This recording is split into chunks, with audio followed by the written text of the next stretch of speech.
Magandang araw mga kaibigan. Pag-usapan natin ngayon, bigyan ng reaksyon ang nangyaring rally sa Cebu na kung saan nandun si President Marcos Jr., nandun si Governor Gwen Garcia. Nako, nakakapagtaka sa 11 na alyansa candidates. Isa lang ang nandun. Si Benhur Abalos. All others absent. Bakit kaya, ano? Ito sa ABS-CBN News ang title. Marcos attendance at Cebu rally not a show of support for Governor Garcia's defiance of suspension. Palas. Okay. So, pag-usapan natin ito mamaya. Punta muna tayo sa nag-iisa lang ito. Most alyansa bets skip Cebu rally. Senatorial candidate Benhur Abalos was the lone alyansa bet who made it to the One Cebu rally in Dumanhog, Cebu, headlined by Marcos. Nandun ang presidente. Bakit wala itong mga kandidato? Okay?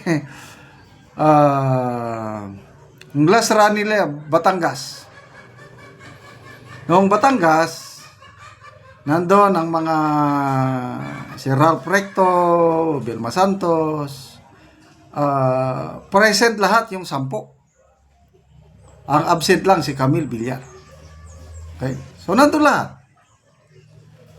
Bakit pagdating ng Cebu, nandun ang presidente, Benhur Abalos lang ang present? Bakit wala yung siyam? Expected na Camille Villar, hindi na talaga mag-attend. So yung siyam, bakit nag-absent sila? Ano kaya sa tingin nyo? Magbasa tayo sa mga comments mamaya. Okay. Ang rason nila, no? Alyansa para sa Bagong Pilipinas Campaign Manager Toby Chanco cited scheduling conflicts for the absence of the majority of the 11-man slate. Hindi daw ito ang sabi ng campaign manager. Received the invitation for all 11 noon time of Saturday, May 3. Most had prior commitments already. One Cebu is led by Garcia, who endorsed the whole slate despite her differences with Senator Rapi Tulfo, brother of Alyansa candidate Erwin Tulfo. Marcos, meanwhile, skipped any reference to Alyansa candidate Camille Villar for a second speech in a row. He also did not mention Villar in his last speech in Batangas last Saturday. Okay, so expected na yon. Although hindi pa nila officially tinatanggal si Camille Villar sa lineup, at klaro na wala na si Camille Villar. Yung utos ng Pangulo na imbestigahan ang kumpanya ng mga Villar na prime water, iyon na yun. Wala na, talagang falling out na. Nag-break na ang alyansa, wala na yung Nacionalista Party, wala na. Jaime Marcos, nacionalista, wala na.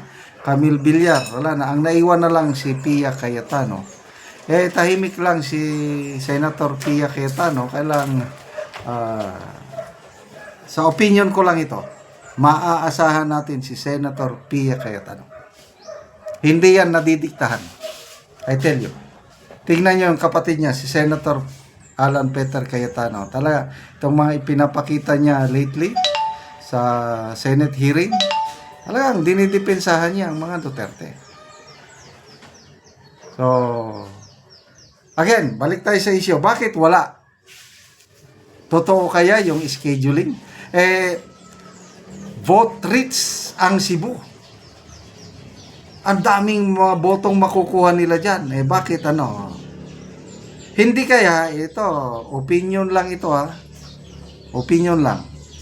Hindi kaya umiiwas sila sa issue kasi nga suspended na ang gobernadora. Very clear.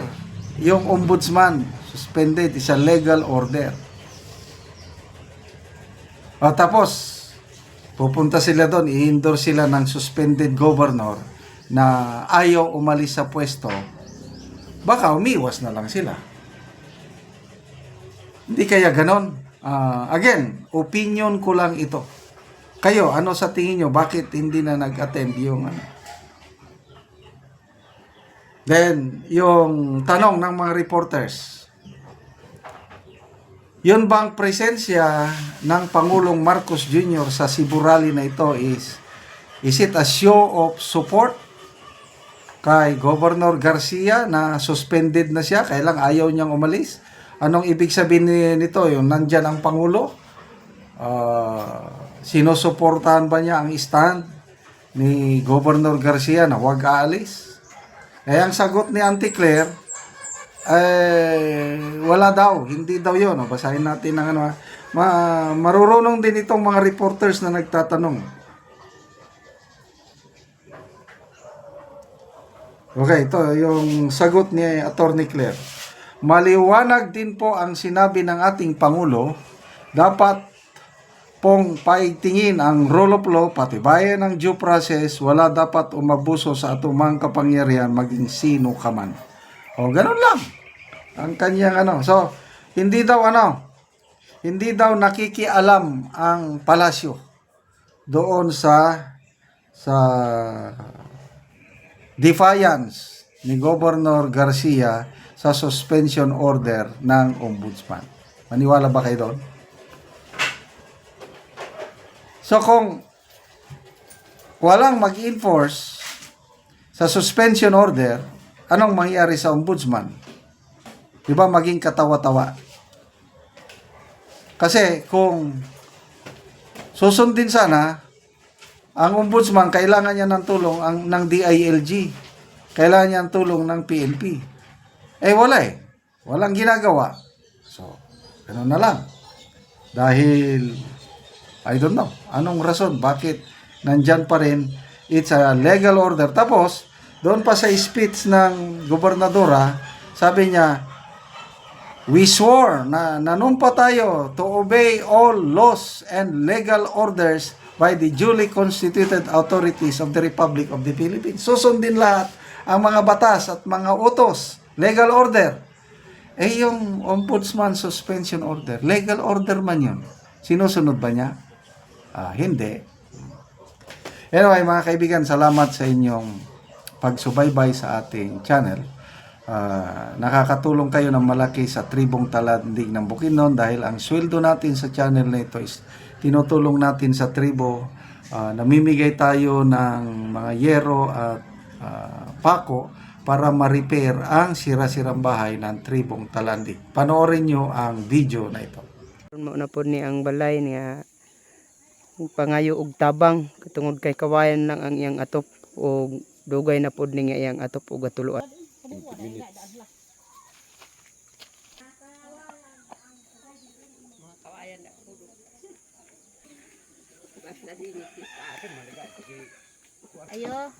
Ayo. Mayong to. So, sulod mi inyong balay. Sige. Nani ang ilang balay nga kawayan.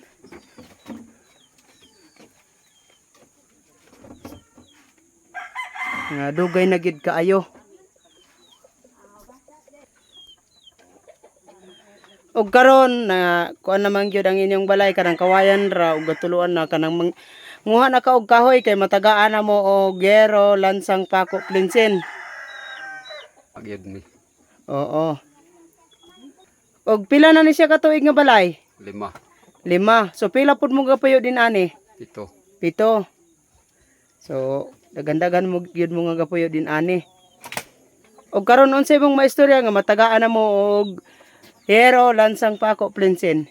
Salamat sa kuan sa Ginoo pagtabang sa amo og sa nagbidyo nga ninaot nga makapadayon pod ang suporta sa Ginoo og sa nagbidyo. muna akong makasulti. Padayon ang pagtabang sa pagsuporta sa Ginoo, panalangin og sa nagbidyo sa amoa. Mm. Mga dagan nga Mm. So salamat kayo ya. salamat kaayo sa pagtabang. Oo.